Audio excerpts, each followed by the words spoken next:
fabrics from the Far East and the Middle East. Makes me feel rooted to somewhere. Rooted to some place. Some place in my imagination or some place that really exists. I mean, this cover, you can tell me when I should stop talking. Yeah, we were running. Oh, well, this cover is like gold, and it's just, oh, it's from India. India is a place that I've been to and a place that I love, and I almost married a man from India, and so I like to keep this cover close to me. I like to remember him in my dreams and think of the life that I might have had with servants and beautiful gold bed covers everywhere up in the mountains and the hillsides of the tea plantations in India. I guess my bedroom is somewhat of a fantasy but it's the reality I've lived. Everything in it is from places I've visited and been to, and I like looking out of those pink curtains because I see the world through rosy colored glasses, and that's a rose colored curtain that I can see out of, and it helps me wake up and face the day, because there are days that I can't even face the day because I'm a divorced single mom, and I never dreamed that I'd be like this. I never dreamed that this would be my life, that I'd have my own bed, this huge California king bed by myself.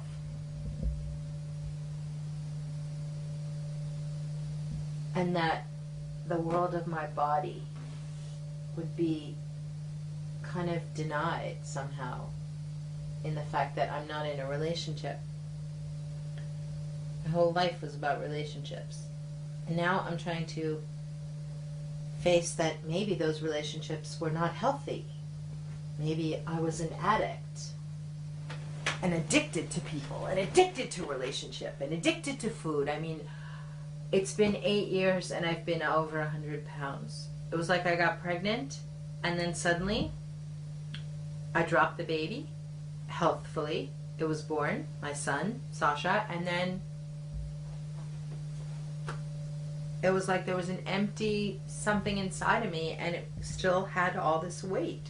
It was like, how did I have weight if I had just left a baby? I don't know. I had gained 70 pounds. The baby was born at a healthy 7.4. And suddenly I was 30 pounds less, not 80 pounds less. I don't know how that happened. But I'm going to write in my journal like I do every morning. And I keep perfume to wake up with, to smell beautiful. And I keep the Two of Hearts right by my bed because the Chinese Feng Shui person told me that if you have a Two of Hearts and two people in your bedroom and all images of twos, like over there I have two angels, a male angel and a female angel, that means you will have harmony and you will not be alone and you will be able to attract another to your bedside. So that's what I hope to do. And I have 2 pairs of shoes over there because I love shoes, and that maybe I would have somebody else walk in my feet beside me. And I think that it's hard to get from, I think it's just hard to be female in today's culture. I think that we're forgotten women after age 35. And I think that unless you have a man beside you, you're kind of disposable. And unless you're also thin and pretty and you have the persona and personality of maybe a Marilyn Monroe. So if you're not thin and pretty, then you have to have huge boobs that, you know, go into a man's face on a daily basis so that, let's see if I can show you. You know, it has to be like that on a daily basis. That's how you know, can be acceptable. Which is so weird. And as a 20-year-old, you know, you have this innate sexuality and you can just sort of flaunt it everywhere, and it kind of enraptures people, and you don't even realize how much you get because of your sexuality until you're older, and suddenly no one's holding the door open for you, no one's smiling at you, you're just not there. It's really bizarre. And I'm not even ugly. I mean, I don't know, I talked to some of my friends who say that that was what their whole life was like when they were ugly, and that I actually had privilege having a pretty face. And, you know, I wrote here in my journal that Marion Woodman, who's the famous therapist, wrote all these books about women, said to me, once an addict, always an addict. I was really mad at her. I thought I had, you know, weight loss and self-recovery, and that I wouldn't have to cope with relapse and my compulsivity. Little did I know that 10 years later I would somehow find myself in this position where I had, like, eaten myself sick or eaten myself into my own pain, and that there was like no container for my pain. It was so great, except for food, to just kind of quiet the pain. So you were your own container for your own pain. Yeah, it's true. I was. And I still am to some degree, but now I feel like I have this purpose and this mission to, like, get out and tell other women my life story so that they can see the power in what I've lived through and what they've lived through. And I think it builds community, and it builds deeper relationship that's based on real truth and friendship rather than something superficial or something, you know, a mom that you meet at the park and you're supposed to be her friend because she lives in your neighborhood. I mean, I think that in America we've lost this ability to be intimate with one another and hold each other's pain. And living in Hollywood, the whole industry is all about masks and how good you look and how good you appear. Nobody wants to hear that you can't wake up today and you're under the covers because you feel like shit and you're not exactly sure why, or it's because your husband left you and he went off with some younger woman, or because you can't face your husband and tell him that you're no longer in love with him. Whatever. Nobody in Hollywood wants to know that. You have to appear completely competent, completely capable. Okay. Action. So, in America, we've lost this sense of intimacy in friendship, and it's like I feel like there should be 5 people on my bed now listening to me talk and tell my stories and have a group therapy, but there's no one. It's like I live somewhere up in the high mountains in the highlands, and everybody else might be in their bedroom just as miserable, in just as much pain, stuck, their world upside down. And, you know, it's like there's no one to relate to. So sometimes I like keep these bodies around, or these heads of not real people, these objects, to remind me of a life that I have lived, and, you know, just devotion and prayer that I've experienced in life, and gratitude that I forget when I'm, like, stuck in the mud, in the shit. You know, that like that feather, this peacock feather, is just used in India in all of the Hindu traditions to kind of cleanse. And, you know, sometimes I'll wake up and do a morning ritual and I'll just cleanse. And I might light some incense. And sometimes it helps, But mostly it only helps when I'm in a group. And it helps when I do rituals in groups as opposed to alone by myself, because I feel this need to be witnessed and acknowledged, which is one of the reasons I wanted to do this documentary about my life and about other people's lives, because I just felt like here I am with all these thoughts to myself, and it's bullshit. I can't function on my own. I'm not, you know, I mean, I may really enjoy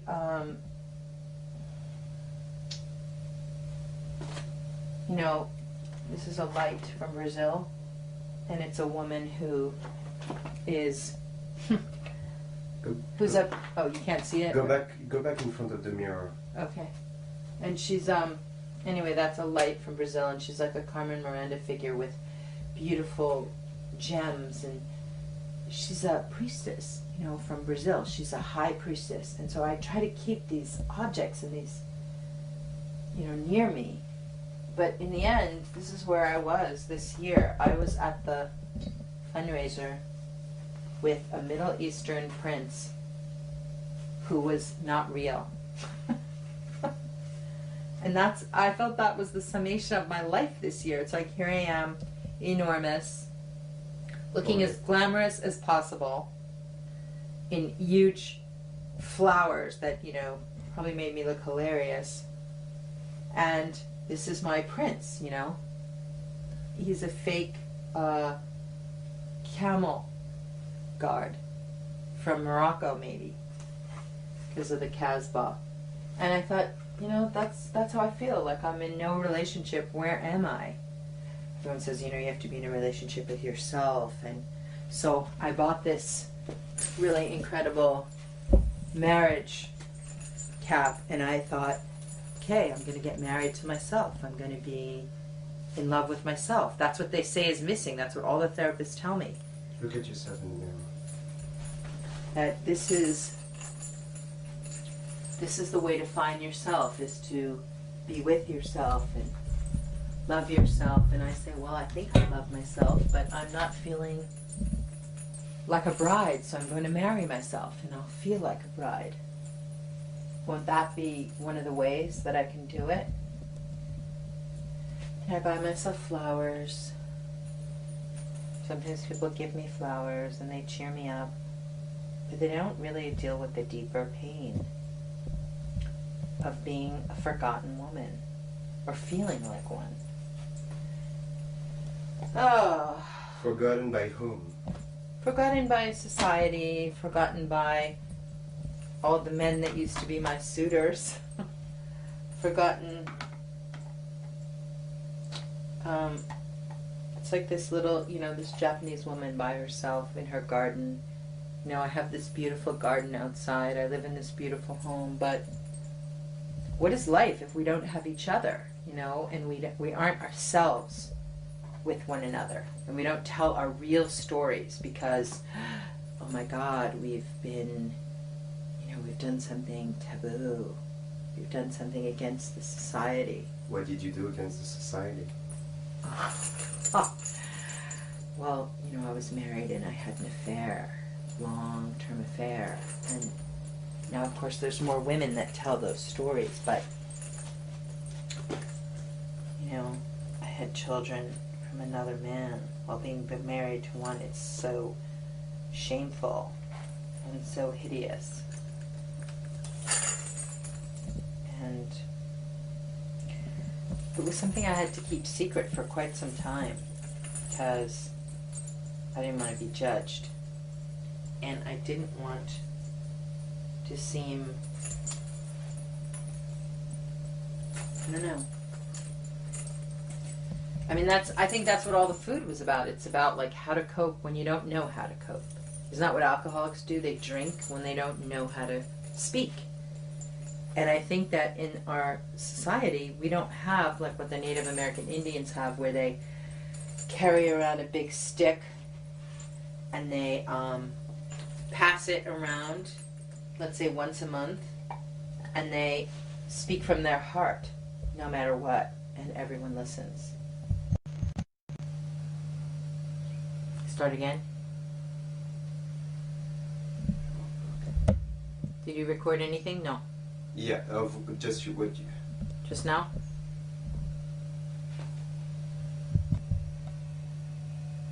Action. So now, Panini, Panini wants the talking stick, but Panini can't talk. So tell me about your story, the secret you held. Well,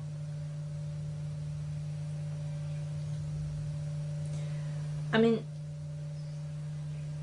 it's just that, it took a while for me to actually tell my ex-husband that I was really in love with somebody else. And I felt really guilty for falling in love with somebody when I had this great husband. So that was really hard. And then I had these children by the man that I was in love with. But somehow I felt like the relationship wasn't going to work, and our dream of this fantastic romantic life together was not going to be a reality, because we had different visions of ourselves and how we wanted to live our lives. And mine was with great abundance, and his was with somehow living in poverty, taking care of the poor, and doing service. It was very spiritual, but I learned a lot about spirituality from him. What do you call abundance? Abundance means creating wealth and beauty for others and for yourself. It means maybe having like a place where I don't know, like you own a store and people come in and they buy things, and so you doing some kind of service and giving to the public, and they give back to you.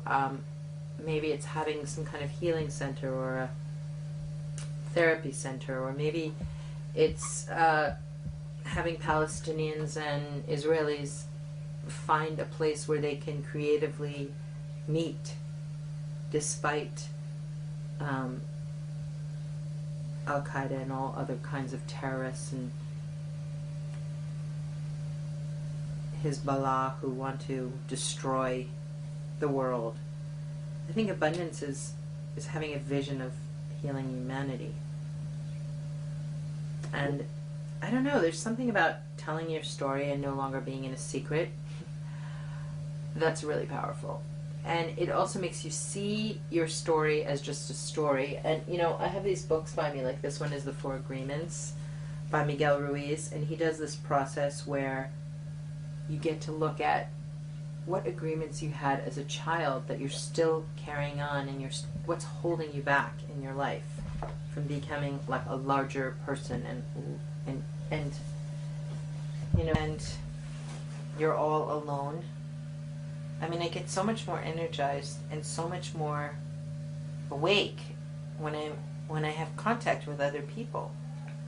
But like now, I feel like I feel like I'm gonna drone myself to sleep because my voice feels like it's so lully.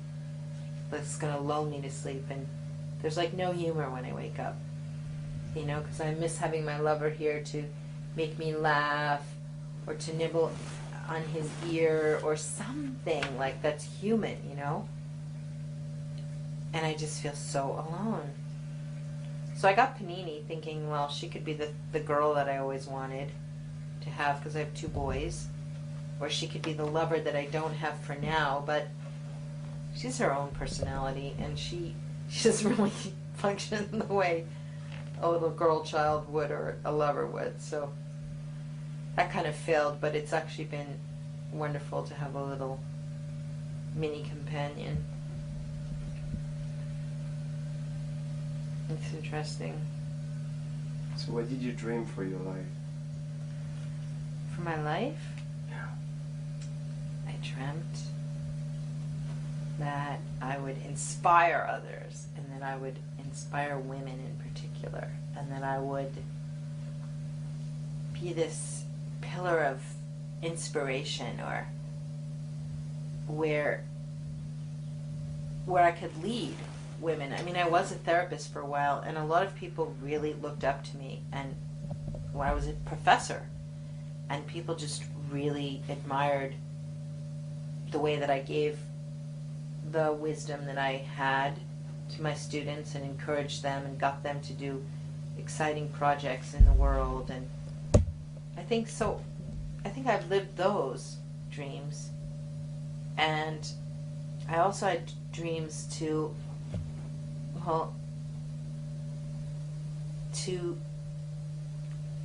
kind of, I lived in Haiti when I was 17, and I saw how tribes functioned, or tribal living functioned, and I saw the way communities gave to each other and spoke with one another, and just were like had incredible sense of the unconscious and the conscious and how they worked together. And people would tell their dreams at every ceremony to one another, and they'd ask the priestess and she would tell them what it meant. And I guess my dream was to just sort of live in a more humane culture, because I feel like in this postmodern life and world, we're just missing so much of the basic human kindness, touch,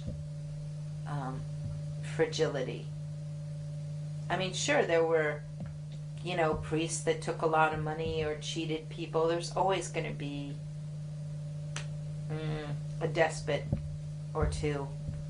But it just, I don't know, maybe it's just some kind of romantic notion about how I could change American culture and give it more heart. Because in the corporation, there is no heart.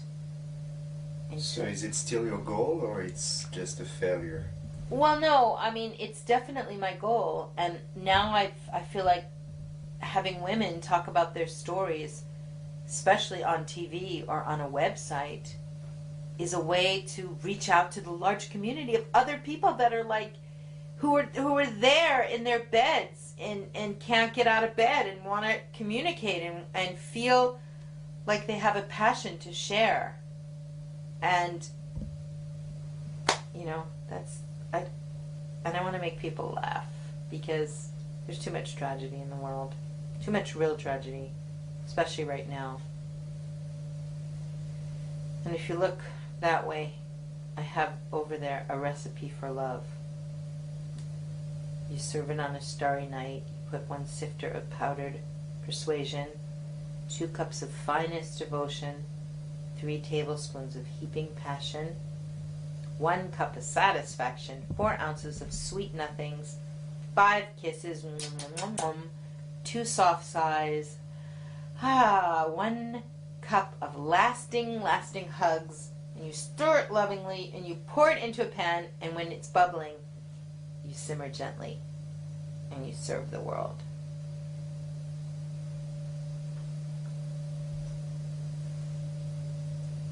And so what are your projects now? We're talking about laugh. You want to make people laugh? Yeah, well, I'm actually trying to pitch a sitcom about the Jewish mother, since I've had a very difficult relationship with my mother. How would you describe it? I described her as the all-consuming negative mother, the one who never really saw me or heard me or knew how to listen. Not because she didn't love me. She definitely loves me and definitely took good care of me as a daughter. But she was always picky, and I was never right and perfect enough, because she wanted me to be a success and make money. And she just, she's proud of me that I have my PhD, but, it's not, still not enough, So I've always wanted a daughter to try to heal that relationship, but it seems like I might just take on the women of the world and have them as my daughters as I'm aging.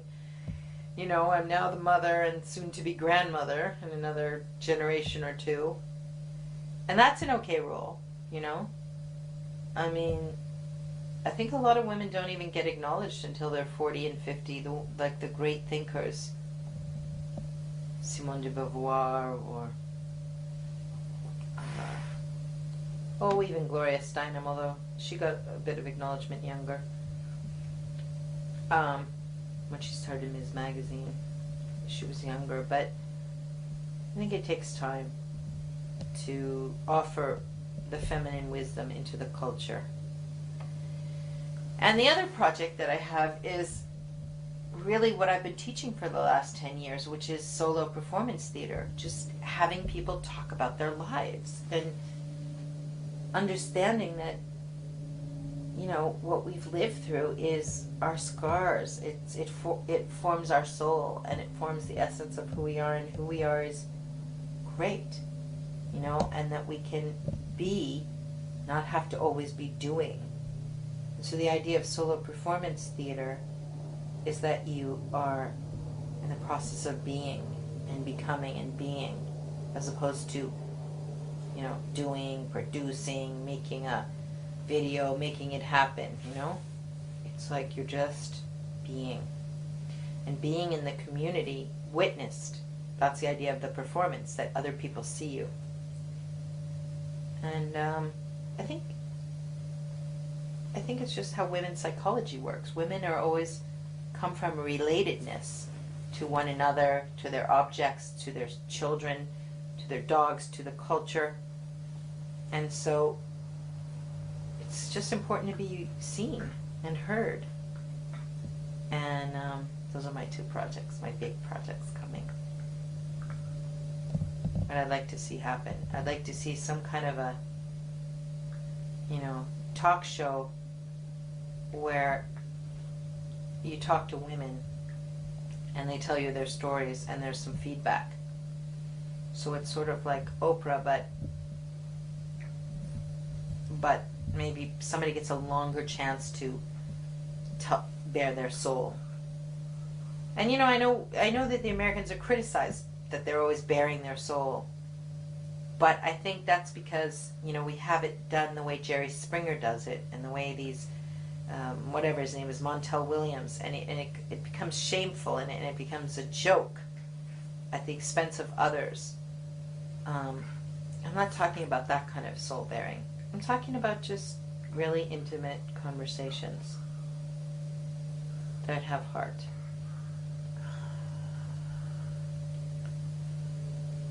So you were telling me the feeling of being forgotten by society. How did that happen? You felt it happening overnight, or it was? No, really, it was kind of as soon as I gave birth and didn't lose the weight. So that was really it. I was. Why would the weight make you? Forgotten, because suddenly you don't look as beautiful to what the image is in the culture, and so you're like 100 pounds over what your self is, and then people they don't look. They just go, oh, look at that fat woman. You become I don't know, it's almost like you become a number or something. It's like what I hear people say that about women when they get older, and nobody notices them when they're older.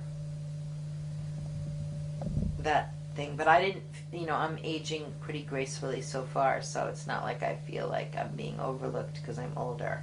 Although, I'm sure I think it's more about my weight for me, right now at this age and this. How do you deal with it? How do you deal with the weight? Well, you know, I've lived in many different cultures, and I kind of make fun of it. I, you know, do performances about my belly and about how it still looks pregnant and isn't, and how I go into maternity shops and pretend I'm pregnant. I mean, I make a joke about it. And I try not to let it bother me.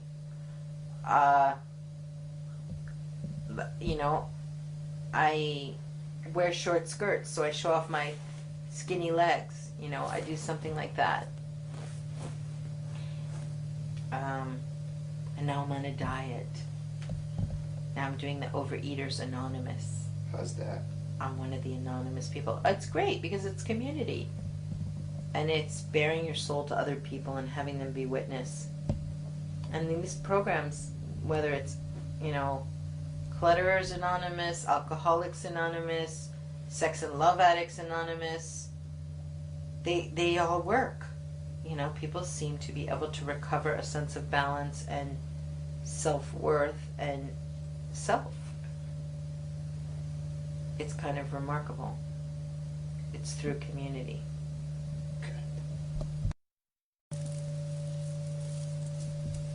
These feel like jelly beans. Like, it feels like my guts coming out. That's what this film is supposed to do. Show you my guts. And see, your guts can be pearls. They don't have to be gross. That's the problem with Americans. They think that your guts are gross. But you see, if you understand your guts and you mine them, then you come up with pearls. That's exactly what we're trying to do. Is understand the beauty of our own guts, not be disgusted by our guts. That's, if you ask me, what we're trying to do in making these documentaries. You know, it's just about showing your truth. Being naked or half naked or in lace. I mean, you don't have to be totally naked, but the idea is that you're psychologically naked. Tell me your dream. Okay. But I just want to say that it's really hard to be psychologically naked in a society that sends its people to psychologists in a safe, quiet, closed room in order to be naked. You know, it has to be all contained in this culture. Whereas like you go to an African culture, it's all out in the open, and people get wild in a ceremony and they get possessed by a spirit, you know, in front of everyone else, and they have fights out, and there's no hiding. Do you think that makes them happier? Yeah, because I think that, you know, I think that really highly creative people who go through difficult choices in life and difficult lives that don't follow convention have to end up hiding.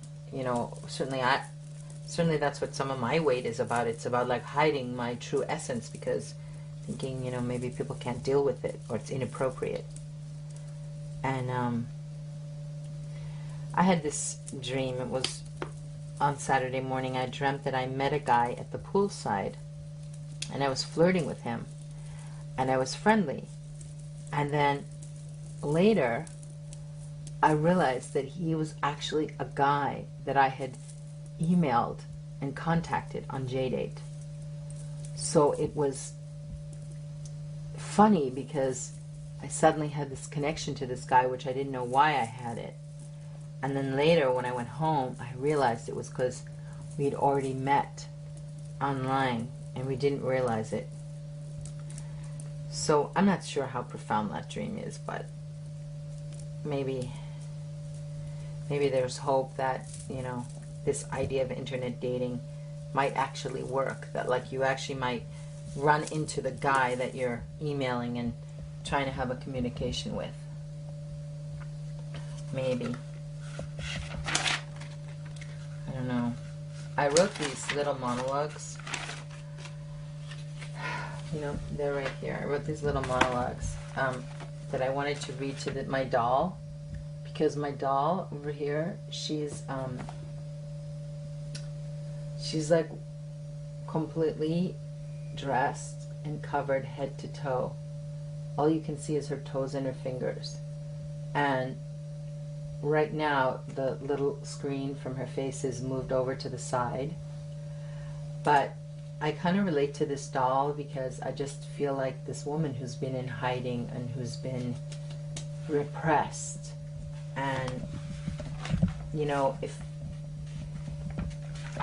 I guess it's because I had this secret for so long of like being married and having this lover and then having these children by this man, and I don't know. So I wrote like different little monologues about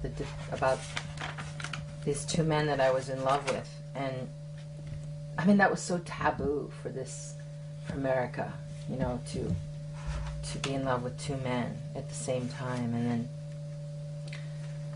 so I wrote a little monologue about what my husband would have been thinking about me.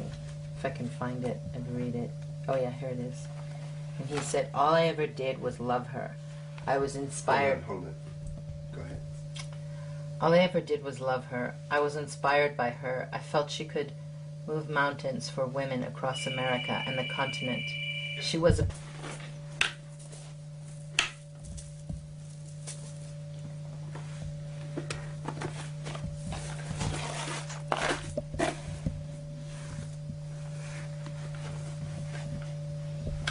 You tell me when you're ready. Go ahead. So my husband says, all I ever did was love her. I was inspired by her. I felt she could move mountains for women across America and the continent. She was a Peggy Guggenheim, an Anita Luce. She was a woman who had traveled internationally, spoke 10 languages fluently, and I was sure she would transform culture. I fell in love with her the night I saw her on stage, pregnant. I imagined that one day she'd carry my child, who might be a robber baron. I imagined we had salons like Bloomsbury that Virginia Woolf ran. She always created ceremonial drums and dances in lofts where she lived, inviting local Haitians, Congolese, Nicaraguan, Nigerian drummers she knew from Africa and the Caribbean. I had great hopes for this marriage and my life with this woman who ultimately betrayed me and had 2 babies by another man, all the while being married to me. And that's all I wrote so far, because I'm just trying to understand it from his point of view. And then Andres, who was my lover, said that she told me she had an open marriage. My husband and I have different partners, she said. I had no reason to doubt her. She was sitting naked in a hot tub with 8 other naked people at the Elysium Fields in Topanga Canyon in 1988. Why else would she be there if this was not true? This was California in the 90s. I had come to the States in the era of free love, and now I was about to make love to a woman in an open marriage. I didn't know I'd fall deeply in love with her. I didn't know I'd dream to have a family with her again. I didn't know we would cause so much pain. I didn't know that love could be so painful. And then the monologue I wrote was just that all I ever wanted was a lot more romance. I wanted both men to love and father these children. I ate my way through the loneliness and cried. This is crazy. This is not happening. I didn't know. I don't know. I thought it was great to compartmentalize myself. I thought that was the way you dealt with people. All I know is I got my babies. But it was a pretty bloody battle towards pregnancy and delivery. Well, now I've said it. Did I tell my secret? I don't know. I have to ask the woman in the burqa what she thinks. This isn't very good. I wanted it to kind of hide my face. Now that I just told my secret, I don't want to be revealed. Because, yeah, that's it. I'm just like really embarrassed. Now, look at how close I look to her. We're like one and the same. Nobody really knows what's behind this veil. Except what I write. Or what I tell them. We look like sisters.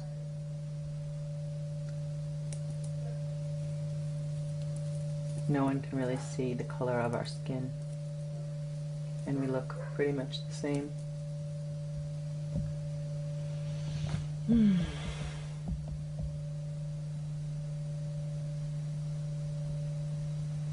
It's hot. I'm tired. I'm exhausted.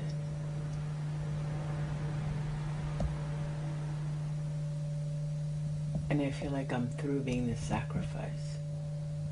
I was sacrificed by my mother and my father because I was always in the middle of their relationship. That was my first triangle that I entered. And this is the pinnacle of the triangle right here at the top. And it's like I'm done being a sacrifice.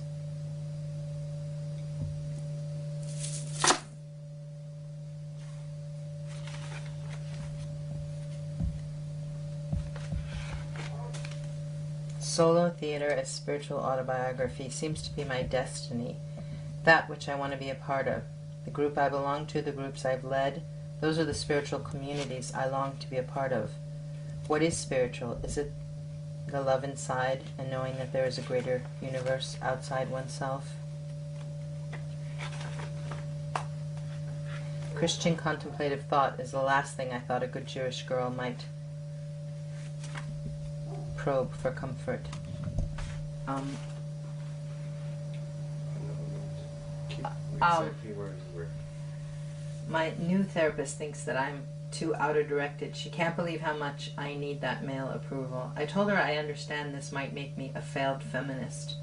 Somewhere along the line, I became my father, having hot sex, hot affairs at any and every moment. I was always the femme fatale.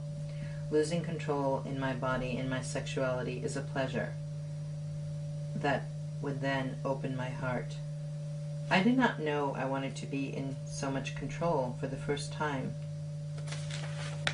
I see that perhaps I was controlling men by making love to them 5 times a day in the middle of the night, even when I rekindled moments of intimacy. I felt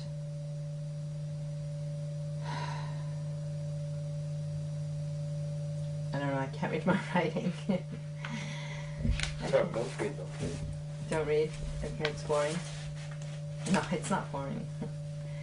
I don't know what to say anymore. Tell me about your sex life. My sex life? Okay, this is my diet. You want to hear about my diet another time? Okay, my sex life. Well, my sex life was it was full, vivacious, lustful, included recipes for loving and inviting God into your lovemaking, and just reached like this incredible spiritual, soulful realm where you're at one with the universe and the other and yourself. So it was like this holy union. I think I was lucky to really experience that, because I think so many people today don't understand the holiness of lovemaking, and they don't know the origins of what, the sacred prostitute was, and how she was able to bring men closer to God, and how men went to her temple to experience the oneness and in all being. I mean, I used to think that I was some kind of a sexual goddess, like I was gifted, and then I had these students that came to me that were these sexual surrogates, where they really loved helping men find their own sexuality through a deeper nature and spiritual sensitivity. And I thought, oh, well, maybe I should be one. Maybe I should. I mean, I never formally, worked for a living worked sexually for a living. So I never became a surrogate, but I was fascinated with it. And, I loved sex so much, and physical touch and intimacy, that I thought, well, maybe I'm a sex addict. So I went to, just like that thought occurred to me. It also occurred to my boyfriend. He said, do you think we're sex addicts? And I said, no, I just think we enjoy sex, and we enjoy kissing and touching and hugging and being close. And so I went to this sexual love addicts anonymous meeting, because I lived a long time in California, so there's a meeting for everything. And so I went to this, and I thought, and I heard these stories of these people who were, former prostitutes, and these guys that used to just pick up women and dump them in the trash. And I thought, I don't have this experience, so I must not be an addict. So, because I adore the men that I've been with, and I maintain long-term relationships, and I don't really see men as objects, like that they should be a certain height or a certain weight or a certain type of beauty. It's like, I love all different ethnic nationalities, cultures, because it's about the human being for me. I think that's the key. Sexuality is really just another extension of being human. So if you see the humanness in the other person, it's powerful. It's the real truth. It's the real power in being together. How about J-Date? Oh my God, J-Date. The J-Date is fun, but the problem with J-Date is that people don't look like their pictures. No, tell me how you came to J-Date. Oh, well, after I was divorced, and I'd had 2 other relationships of men that were kind of like my ex-lover that I decided to leave and give up, and I just thought, well, I'm not, the kind of men I was attracting after being heavy and having children was not the same. Like, they were just not quality men, or they were not of the same socioeconomic class, or so there was like a lot of disparity in the type of men that I was choosing. And so I just thought,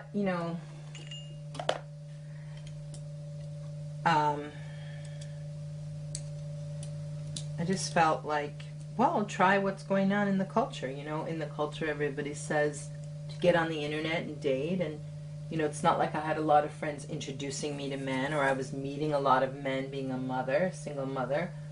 So I went on, I made a funny profile, and I got a lot of men, that asked me out for coffee, for dinner, for walks on the beach, for lunch, for breakfast, for a hike. So, it was nice because at least I was meeting new people, and I wasn't just in my own little world, coming home to my children and that's it. But I didn't really connect with anyone on a deeper level.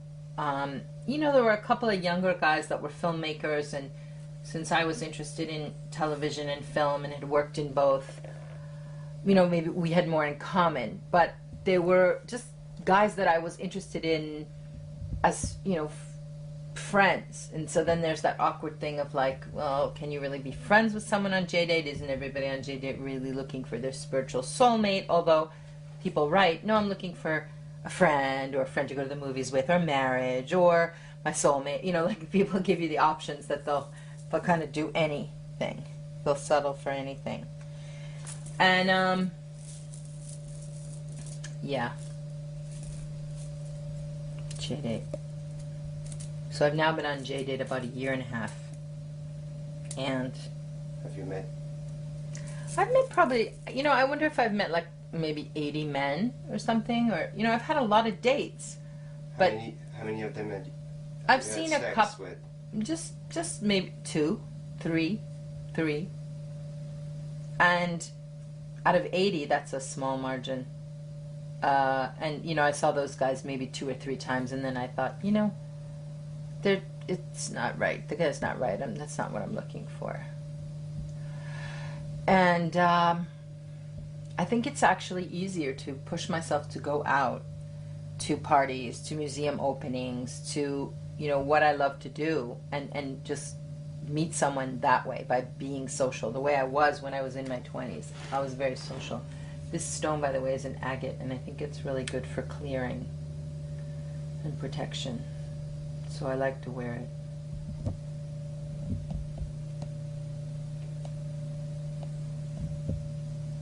And I still have my wedding ring on because sometimes you attract more men because they think you're married.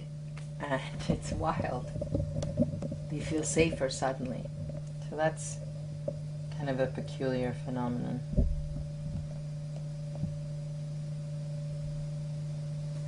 And then this is the latest, fashionable diamond ring. Harry Winston copy that I got in Palm Springs, where all the women go to get their copies so that when they travel, they don't have to travel with their $5 million diamond. They just bring their copy.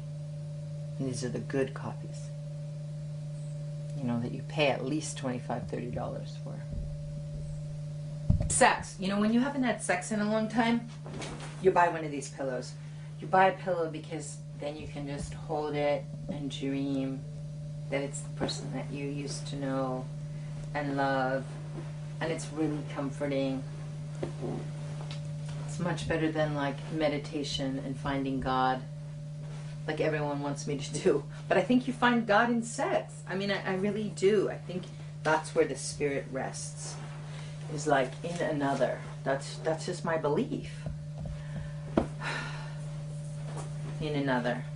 That's where you find yourself. And I think if you, I don't know, I think it's that merging that you had with your mother that sometimes you recreate in a sexual bond. And you both feel like you're, placentas again, somehow bonded together. And yeah, it's, I don't know what else to say about sex except that it's really fun. It's great. It's When was the last time you had it? last time I had sex was about 3.5 weeks ago, 4 weeks ago. Oh my God, it's almost been a month, maybe. And that was just with a guy that I met at a party, and it just was, it was okay. It just wasn't that fabulous because there wasn't that kind of connection, that it was, it was passionate and lustful, but I think after you've been really deeply in love, it's just hard to have great sex again. I mean, you have good sex, but it doesn't transcend. And, transcending is really what it's all about. That's kind of the thing, the aim. I think when you're younger, you probably don't realize it, Why so? Well, because maybe you haven't really, it's just, you haven't connected that deeply, or you haven't opened your soul to some other human being in quiet intimacy when you're younger. So it's just like the sport. It's like fucking. It's like fun. It's totally different. It's juicy. It's hot. You miss it? Sex? I always miss it. This way. Oh, well, you can be spiritual and transcendent and still fuck. You can still be hot and lustful, but it just has another dimension if you bring God in, or you bring in the goddess. I can't explain it very well, am I? I'm trying, but it's just like one of those things, like maybe you'd have to see me lovemaking. I always thought about that. I thought about like filming it. There's some directors that come close sometimes in moments, but it's so hard to have intimacy in front of a camera. I think it's Why, really, you prude? No, not sexual, not just to be sexual, but to kind of show that kind of love or bond. I think, I suppose if you have a good director, everything's possible. Everything's possible, but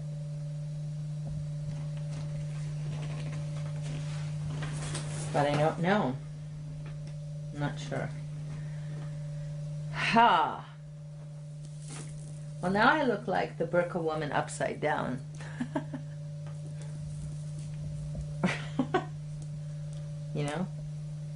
Maybe that's what has to happen to why they say that, like, women of repressed cultures, like Chinese and Japanese, like, they're so sexy and they're so hot because they're repressed. And I think, yeah, and that's because, like, suddenly they let their guard down, when they're naked, and they're just able to be, instead of all tied up in a kimono or full of white face. I worked in a hostess bar in Japan, and it's probably like the closest thing to prostitution, but it's not, or at least it wasn't for me, because I got to talk to the men in Japanese and have conversations and be their confidant. And I got paid like $150 a night to entertain like 3 or 4 men, dance with them, eat sushi, drink beer, pour their sake. And, it's really interesting. At some point when I was a little girl, I used to I was always very subservient to my father. And I felt like this experience of being a hostess was like recreating that subservience. And maybe that's why I like sex so much, is that I can be dominant and not subservient, because I can be completely free. I don't know.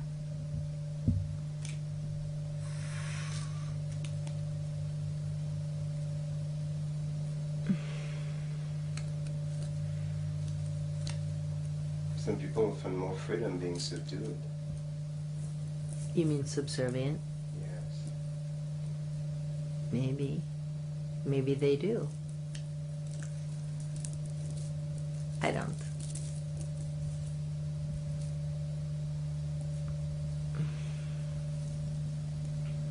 How many years do you spend in Japan? About 2 years. Why did you go there?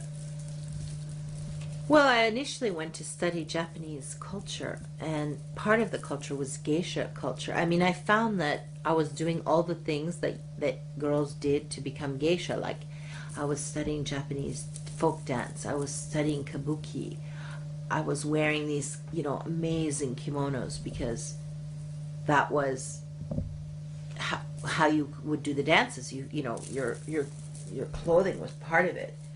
I also was studying flower arranging and tea ceremony, and in tea you're serving others, and that's what the geisha are trained to do. They serve the men. So I was like, I wanted to become an artist and learn Japanese arts, but in fact it was like I was doing this geisha apprenticeship, but it was a modern day. And like sometime later, I had, after I had studied all these arts, I found someone who was working in a hostess bar who, offered me a job. This French woman that,